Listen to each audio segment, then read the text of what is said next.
परमात्मा देव की कृपा, गुरुजनों के आशीर्वाद से इस एक दिवसीय हेमऋतु सत्संग में पधारे हुए आप समस्त साधक भाई बहनों के श्री चरणों में मेरा कोटि कोटि प्रणाम स्वीकार कीजिएगा, स्वीकार कीजिएगा, स्वीकार कीजिएगा। परमात्मा देव की अपार कृपा है, गुरुजनों की असीम कृपा है। निरंतर हम सबको यह स्वावसर प्राप्त होता रहता है। इस बार एक बहुत सुंदर अवसर बना। पूज्य महाराज जी ने अमृतवाणी व्याख्या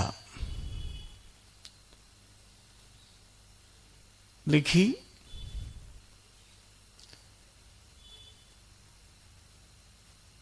और उसके माध्यम से स्वाध्याय का अवसर हम सबको प्राप्त हुआ। जिन्होंने इस स्वाध्याय में भाग नहीं ले पाया है, उन सबको चाहिए एक बार इस ग्रंथ को निश्चित रूप से अपने स्वाध्याय का अंग बनाएं। जिस राम नाम की उपासना हमको पूज्य स्वामी जी महाराज ने दी नामदान के रूप में, उस राम नाम की व्याख्या उन्होंने अमृतवाणी में विस्तार के साथ समझाई। और हम सब के लिए यह गुरु आज्ञा भी है कि नित्य हमें अमृतवाणी का पाठ करना है। करते भी हैं, परंतु जब भाव चाव के साथ पाठ करने की बात आती है, तब भाव और प्रबल होता है जब हमको उसके अर्थ समझ में आते हैं। अपने पूरे अनुभव के बाद महाराज जी ने जहां जहां आवश्यकता पड़ी, उन सारी चीजों को खोलकर इस व्याख्या में अर्थ लिखे हैं। बहुत सारी चीजें स्पष्ट होती हैं। स्वाध्याय करेंगे तो ध्यान में आएगा कि हमसे कहां कहां चूक होती थी। पाठ करते समय हम उसका अर्थ कुछ और समझते थे, और वास्तव में उसका अर्थ कुछ और है। और जो वास्तविक अर्थ अब समझ में आएगा तो फिर बहुत आनंद बढ़ जाएगा। यही प्रयोजन इस स्वाध्याय का है। निरंतर चलता रहना चाहिए, क्योंकि स्वामी जी महाराज को समझना जैसे जैसे बार बार पाठ करते हैं तब समझ में आता है, अच्छा स्वामी जी महाराज ये कहना चाहते हैं। और कुछ बातें तो ऐसी होती हैं जो 2, 4, 5 हजार बार पढ़ने के बाद फिर समझ में आती है, अच्छा ये अर्थ है इसका। क्योंकि जिस भाव भूमि पर वो शब्द अवतरित हुआ है स्वामी जी महाराज के जीवन में, उस शब्द का अर्थ किसी पर्यायवाची से नहीं समझा जा सकता। उस शब्द का अर्थ समझने के लिए हमको भी उसी भाव भूमि पर पहुंचने की आवश्यकता है। पर्यायवाची व्याख्या नहीं होती। जीवन भर हमसे ये भूल होती रहती है कि हम किसी शब्द की व्याख्या के नाम पर उसके पर्यायवाची शब्द का प्रयोग करके संतुष्ट होते रहते हैं। शुरुआत यहां से है। पूज्य दीदी ने जहां से शुरू किया था, 2 शब्द प्रयोग किए और भ्रमवश कई बार हमको लगता है कि दोनों एक ही जैसे। हमको से मतलब मैं अपनी बात बता रहा हूं, आप लोग तो बड़े जानकार लोग हो, समझते ही होंगे निश्चित रूप से। एक शब्द प्रयोग किया स्वरूप और दूसरा शब्द प्रयोग किया स्वरूप। और मेरे जैसे लोग तो सामान्यतः समझते थे जो स्वरूप है वही स्वरूप है, और कई बार तो अपने ज्ञान के चक्कर में स्वरूप को ही स्वरूप गाने लगते हैं। व्याख्या पढ़ी तो समझ में आया नहीं दोनों चीजें अलग अलग हैं।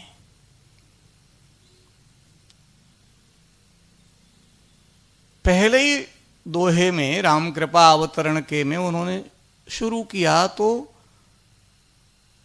शब्द प्रयोग किया। राम क्या है तो राम का रूप बताया, स्वरूप, और सो यानी सुंदर। राम का सुंदर रूप है उनकी कृपा।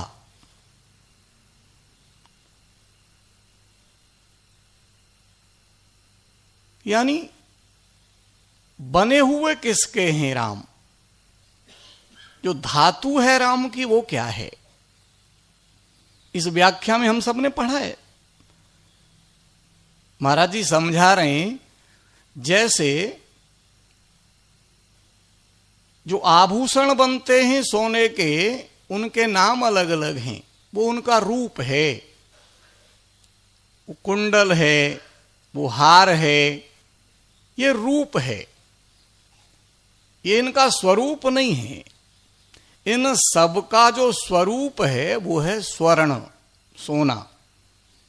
सोना स्वरूप है, बाकी ये सारे इनके रूप हैं। इन दोनों शब्दों को जो प्रयोग किया स्वामी जी महाराज ने, महाराज जी ने व्याख्या के माध्यम से हमको समझाया। ये दोनों बातों को बहुत ध्यान से समझने की आवश्यकता है, क्योंकि वो बने हुए कृपा के हैं, धातु उनकी कृपा की है। पूज्य गोस्वामी जी महाराज यही शब्द प्रयोग करते हैं, प्रभु मूर्ति कृपामयी है। राम जी की जो मूर्ति है वो कृपामयी है। किसी ने पूछा गोस्वामी जी से, आपको राम जी के हाथ में धनुष बाण देखकर डर नहीं लगता? तो गोस्वामी जी ने हंसकर कहा, नहीं लगता। क्यों? बोले, मेरा ध्यान तो मूर्ति पर है ना। वो मूर्ति कृपा की बनी हुई है, फिर उनके हाथ में फूल हो या उनके हाथ में तीर, दोनों ही उनकी कृपा के हैं। वो फूल भी मेरे ऊपर मारेंगे तो भी कृपा होगी, और तीर भी मारेंगे तो भी कृपा होगी, क्योंकि वो बने हुए ही कृपा के हैं। फर्क तो धातु से पड़ेगा ना। अगर धातु लोहा है किसी मूर्ति की, तो उसके हाथ में बनाया जाने वाला फूल भी लोहे का ही होगा। वो फूल अगर आपके सिर पर गिरा तब भी आपको वैसी चोट लगेगी जैसे लोहे से लगती है। तो शब्द प्रयोग स्वामी जी ने जो पहला शब्द प्रयोग किया इसीलिए किया, स्वरूप है। उनका जो स्वरूप है वो कृपा का है, और स्वरूप उस कृपा का स्वरूप क्या है? उस कृपा का जो आंतरिक गुण क्या है? सुखदा है, सुख देने वाली है कृपा। हर स्थिति में वो शांति देने वाली है, शांति स्वरूपा है। स्वरूप और रूप का अंतर महाराज जी ने जो हमको बताया, वो ध्यान से समझने की आवश्यकता है। अमृत मनन राम का जाप, राम राम प्रभु राम अलाप। अमृत चिंतन राम का ध्यान, राम शब्द में शुचि समाधान। व्याख्या की महाराज जी ने। साधना के जो विभिन्न पक्ष हैं, अब यहां उन्होंने स्पष्ट किया, हम जप किसका करते हैं, हम मनन किसका करते हैं, हम चिंतन किसका करते हैं। ये सारे शब्दों की व्याख्या जब इसमें समझाई, तब ये गाते समय आपको आनंद की अनुभूति होगी। इस स्वाध्याय का प्रयोजन ये है। हमें जप करना है नाम का, नाम जप, पर मनन करना है उसके अर्थ का। महाराज जी कह रहे हैं जप नाम का, पर नाम जप करते करते उसके अर्थ का मनन, और आलाप करना है स्वर का, चिंतन करना है उसके तत्व का। और ये करते करते समाधान यानी समाधि की जो स्थिति है, ध्याता, ध्यान और ध्येय, इस त्रिपुटी का समाप्त हो जाना, ये समाधान है। ये सारी की सारी उपासनाएं इस राम शब्द के अंदर ही विद्यमान है। महाराज जी व्याख्या में हमको बता रहे हैं। जब ये व्याख्या पढ़ते हैं तब ध्यान में आता है, हम जो गा रहे हैं, हम जो पाठ कर रहे हैं, हम जो समझ रहे हैं, वो कितने उच्च स्तर का है, उसके अंदर किस किस प्रकार की शक्तियां हैं। यथाशक्ति परमाणु में, अब परमाणु देखने में तो बहुत छोटी इकाई है, पर शक्ति उसकी दुनिया ने देखी है। परमाणु विस्फोट जब हुए 1945 में, द्वितीय विश्व युद्ध के समय, हिरोशिमा और नागासाकी पर उसकी विभीषिका आज भी लोगों को ध्यान में आती है। वो जरा सा परमाणु, अगर उस परमाणु को यत्न पूर्वक केवल विज्ञान के माध्यम से बम के रूप में परिवर्तित कर दिया जाता है, तो महाविनाशकारी भी हो सकता है और महाकल्याणकारी भी हो सकता है। उसकी ऊर्जा से तमाम सारे उपकरण संचालित किए जा सकते हैं, करोड़ों अरबों की जनसंख्या का कल्याण किया जा सकता है और विनाश किया जा सकता है। शक्ति परमाणु की है। और स्वामी जी महाराज कह रहे हैं यथाशक्ति परमाणु में विद्युत कोश समान, ऐसी शक्ति इस मंत्र में है। ये व्याख्या से हमको ध्यान में आता है।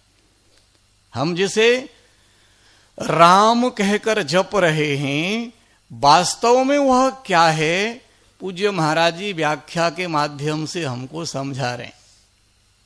सारे हमारे मन के जितने भी प्रश्न हैं, जो संशय हैं, वो सब इस व्याख्या के माध्यम से समाप्त होते हैं। समझ बढ़ती है, ज्ञान में वृद्धि होती है, भाव प्रबल होता है, मन में आनंद होता है, क्योंकि नाम रूप अपना महत्व रखता है।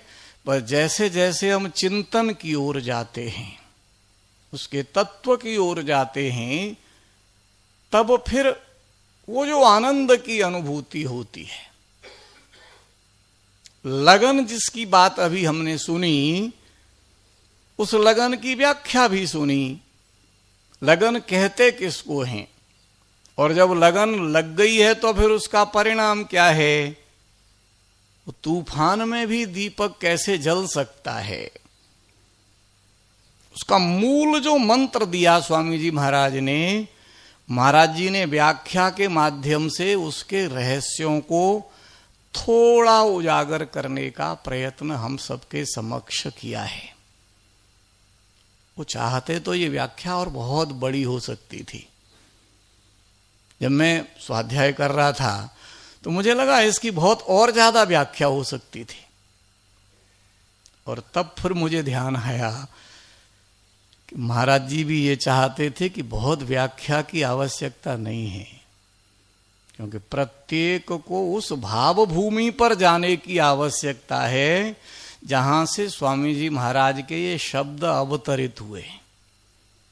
लक्ष्य महाराज जी का ये है, इसलिए महाराज जी अपनी ओर से कुछ नहीं कहते कहीं। जिन दोहों की बहुत व्याख्या संभावित दिख रही थी मुझे, पर मैंने देखा महाराज जी ने नहीं की, उस शब्द को वहीं छोड़ के चले गए। बहुत संक्षिप्त सी कुछ चीजें उन्होंने बताने की कोशिश की, जैसे वाणी के स्वरूप उन्होंने बताए व्याख्या में। जिस अनहद की बात स्वामी जी महाराज ने कही, उस अनाहद को समझने के लिए महाराज जी ने शब्द प्रयोग किए, वाणी के स्वरूप क्या हैं। जो हम जीव के अग्रभाग से बोल रहे हैं, इसको हम वैखरी कह रहे हैं। अभी हम सारे के सारे वैखरी में ही उलझे हुए हैं, इसी में आनंदित होते रहते हैं। कितना सुंदर स्वर है, अभी वैखरी ही है। उसके बाद हम मध्यमा की ओर जाते हैं, तब जाते हैं पश्यंती की ओर और परा की ओर। ऐसा व्याख्या में महाराज जी ने लिखा है। इसके चारों स्वरूप उन्होंने केवल संकेत करके छोड़े हैं, और तब कहा जिस अनाहद नाद की बात हम कर रहे हैं ये पश्यंती में होता है। उस अनाहद नाद की तरफ जहां स्वामी जी महाराज ने संकेत छोड़ा, महाराज जी ने उसको थोड़ा खोला, वो चार शब्दों का प्रयोग करके वैखरी कैसी है हमारी, कहाँ हमारी मध्यमा है, उसका कंठ से कैसे संबंध है, कैसे पश्यंती का हृदय के साथ संबंध है, और कैसे परा का नाभि स्थान के साथ संबंध है। ये व्याख्या के माध्यम से केवल संकेत किया, फिर विस्तार नहीं दिया, क्योंकि हमारे लिए छोड़ा है। साधना करते करते ये सारे आपके स्वयं के जीवन में खुलेंगे, किसी के प्रवचन से नहीं खुलते, किसी और के द्वारा बताने से भी नहीं खुलेंगे। ये खुलेंगे तो खुद ही। रास्ता बता दिया, ये बता दिया कुंडलिनी बोध है सुषुम्ना खोले। तो क्या होती है कुंडलिनी और क्या होती है सुषुम्ना, इसका संकेत वहां किया।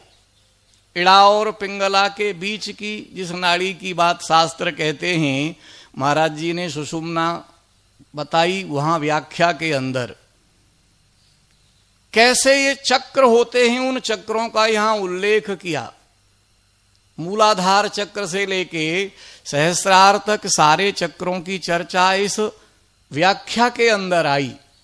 हमको समझना पड़ेगा कैसे वो कुंडलिनी शक्ति का जागरण होता है, और तब हमें समझ में आएगा कि नामदान देते समय हमारे चक्रों का जागरण पूज्य स्वामी जी महाराज ने करने की कितनी सुंदर ये विधि अपनाई है। हमको तो उनकी बताई गई विधि से साधना करके इसको केवल खाद पानी देके बीज को वृक्ष के रूप में परिवर्तित होते देखने का आनंद प्राप्त करना है। तब समझ में आएगा कि दिया क्या है स्वामी जी महाराज ने हमको। कैसे होगा, तो राम कृपा अवतरण के आखिरी दोहे में फिर थोड़ी व्याख्या दी। आप सबने पढ़ी है, मैं बार बार निवेदन कर रहा हूं। मैं तो केवल अपने स्तर से बात कर रहा हूं। मेरे जैसे आदमी को जो चीजें समझ में नहीं आती, व्याख्या के बाद जो समझ में आई, वो अपना अनुभव आपके सामने रख रहा हूं। आप निश्चित रूप से बहुत सुधी लोग हैं और वो बहुत अच्छे से आपको पहले भी समझ में आती ही होंगी। 3 शब्द प्रयोग किए। देवदया स्वशक्ति से सहस्र कमल में मिलाप, हो सतपुरुष संयोग से सर्व नष्ट हो पाप। महाराज जी ने थोड़ा खोला, और थोड़ा खोल के हमारे लिए क्या रास्ता निकाला। ये कहकर अलग मत हो जाओ कि हम तो राम भरोसे हैं। महाराज जी कहते हैं तीनों का संयुक्त प्रयत्न कहा है स्वामी जी महाराज ने। देव दया होगी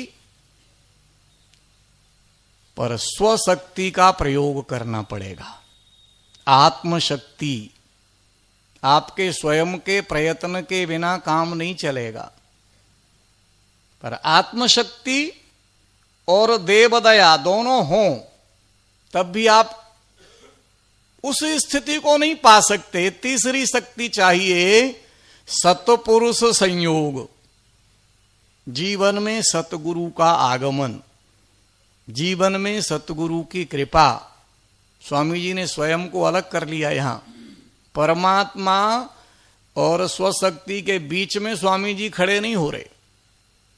मिलना हमको उस परम तत्व से है, परंतु मिलाने का काम कौन करेगा? हो सत्पुरुष संयोग से। जब जीवन में सत्पुरुष का संयोग होगा तब देवदया होगी। स्वशक्ति यानी स्वामी जी महाराज की स्वशक्ति को महाराज जी ने शब्द दिया आत्मशक्ति व्याख्या में। इन तीनों का बहुत आवश्यक रूप से सक्रिय होना। तो देवदया भी चाहिए, स्वशक्ति भी चाहिए, सत्पुरुष संयोग भी चाहिए। इन तीनों का जब मिलन होता है सर्व नष्ट हो पाप, तब हमारे जीवन के सारे पाप समाप्त होते हैं। इन सारे छोटे छोटी चीजों की जो व्याख्या है इस अमृतवाणी व्याख्या में, जहां जहां हम थोड़े अटकते हैं, क्योंकि गाते गाते तो कई बार ऐसा होता है जहां बिंदी लगानी चाहिए वहां हटा लेते हैं और जहां हटानी चाहिए वहां लगा देते हैं। इसलिए बहुत सावधानी की जरूरत है। इस व्याख्या से एक और चीज समझ में आएगी। स्वामी जी का अध्ययन इतना अद्भुत है शास्त्रों का, एक कौमा विराम भी आप स्वामी जी के लेखन में से इधर उधर करने की भूल कभी मत कीजिए। स्वामी जी बिंदी लगा रहे हैं तो लगाकर ही पढ़िए। जहां एक वचन बुलवाना चाहते हैं वहां एक वचन बोलिए, जहां बहुवचन बुलवाना चाहते हैं वहां बहुवचन बोलिए। पूज्य बाबूजी बार बार बताते थे, स्वामी जी कहते एक शब्द भी, एक अक्षर भी, एक मात्रा भी इधर उधर करने से अर्थ का अनर्थ हो जाता है। और आप स्वयं अनुभव करके जब चाहें तब देख सकते हैं। है और हैं के बीच बहुत अंतर होता है कह दिया तो एक वचन है और हैं कह दिया तो बहुवचन है। जैसे जैसे हम स्वामी जी महाराज को पढ़ते जाते हैं, व्याख्या के माध्यम से हमें समझ में आता है हमारा उच्चारण कैसे शुद्ध होना चाहिए, क्योंकि अब अर्थ सामने आ गया। जब अर्थ सामने नहीं था तब उच्चारण दोष हो सकता था, चल सकता था। अर्थ सामने आने से वही का वही नहीं पढ़ सकते। वही पढ़ेंगे तो उसका अलग अर्थ होगा, और वही कहते कहते आपने वही कर दिया तो वो स्थानवाचक हो जाएगा, वही कहते ही व्यक्तिवाचक होगा। इस व्याख्या के माध्यम से वही और वही का अंतर हमको समझ में आएगा। तो ये स्वाध्याय जो शुरू किया 11 दिन, केवल 11 दिन के लिए पर्याप्त नहीं है, उसको तो जीवन भर चलाना पड़ेगा। और तब तक चलेगा जब तक स्वामी जी महाराज हमें जहां ले जाना चाहते हैं हम वहां नहीं पहुंचते। उस भाव भूमि पर, नाम और नामी की एक रूपता पर, वाचक और वाच्य की उस एक रूपता पर, कैसे वो वाचक उस वाच्य और वाचक की एकता है, कहां दोनों एक हैं, नाम नामी कैसे दोनों एक हैं, तब जाकर उस आनंद की अनुभूति। जिस नाम में प्रेम की बात पूज्य महाराज जी ने आज सवेरे कही है, पूरी अमृतवाणी जी के माध्यम से फिर समझाया है। राम नाम के उपासक हो गए तो इसका अर्थ ये नहीं है कि जीवन में कोई कष्ट नहीं आएगा। घोर कष्ट आते हैं जीवन में। घटना घोर घटे जिस बेर, दुर्जन दुखड़े लेवें घेर। होगा, परेशानियां आएंगी, दुख आएंगे, विपत्तियां आएंगी, परंतु तुम्हारे पास इन सारी विपत्तियों में करने के लिए क्या काम है, ये पूज्य गुरुजनों ने हमें बताया है। तुम्हारी भूमिका क्या है, तुमको क्या करना है। छटपटाने के स्थान पर बिना देर लगाए करना क्या है ये बताया है। हमारे लिए करणीय क्या है इस विपत्ति के समय में। क्रम से राम नाम क्या है, क्या दे सकता है, क्या मिलेगा इससे जीवन में, ये सारा करते करते महाराज जी हमें स्वामी जी महाराज की इस अमृतवाणी जी की व्याख्या के आखिरी तक ले जाते बहुत अद्भुत बात कहते हैं। जो गारंटी स्वामी जी महाराज ने दी, इस मंत्र के जाप से निश्चय बने निस्तार। जिस परम पद को पाना चाहते हैं, जिस मोक्ष को पाना चाहते हैं, जिस भव भय से मुक्ति चाहते हैं, वो परम पद क्या है इसकी व्याख्या महाराज जी ने इसमें की। उस मोक्ष की क्या अवधारणा है इसकी व्याख्या महाराज जी ने इस अमृतवाणी व्याख्या में की।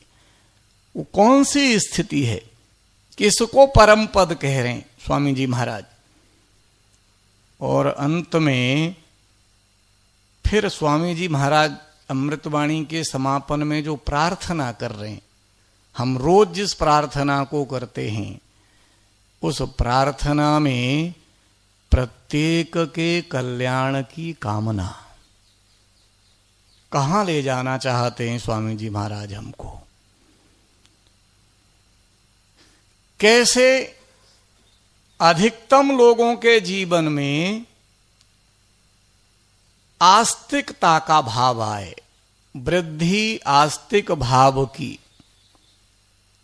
शुभ मंगल संचार। क्या चाहिए साधक को, साधक की भावना कैसी हो, साधक का विचार कैसा हो। केवल मेरा कल्याण ये साधक के जीवन का लक्ष्य नहीं है। साधक के जीवन का लक्ष्य है प्राणी मात्र का कल्याण हो। भारतीय ऋषियों की अवधारणा है, सर्वे भवन्तु सुखिनः, सर्वे सन्तु निरामया, सर्वे भद्राणि पश्यन्तु। स्वामी जी महाराज यही कह रहे हैं, व्याख्या में महाराज जी यही समझा रहे हैं, वृद्धि आस्तिक भाव की। तो इस व्याख्या को जैसे जैसे पढ़ते जाते हैं, किसी के सुनने से नहीं, तो स्वयं जब पढ़ते हैं तो धीरे धीरे हमारे भाव में परिवर्तन आता है। जैसे जैसे हम उसको समझते जाते हैं वैसे वैसे प्रेम बढ़ता है, और तब फिर कोई और शब्द अच्छा नहीं लगेगा। फिर वो राम नाम की मिठास समझ में आएगी, और फिर एक क्षण भी बिना नाम जपे जब बीतेगा तो लगेगा कि कुछ छूट गया, कुछ खो गया, कुछ नुकसान हो गया। अभी लगता है कि 4 माला कर ली तो बहुत हो गया, 10,000 जप हो गया तो पर्याप्त है। और जब ये समझ में आएगा तो लगेगा अरे आज 1 घंटा खराब कर दिया। किसी से बातें करते करते लगता है अब ये कब जाएं, तब हम अपना शेष काम पूरा करें। ये जो आनंद की अनुभूति होगी वो इस स्वाध्याय के माध्यम से हम सबके जीवन में आएगी। यही इसका मूल प्रयोजन भी था। आप सबको प्रणाम करते हुए मेरी बात पूरी करता हूं।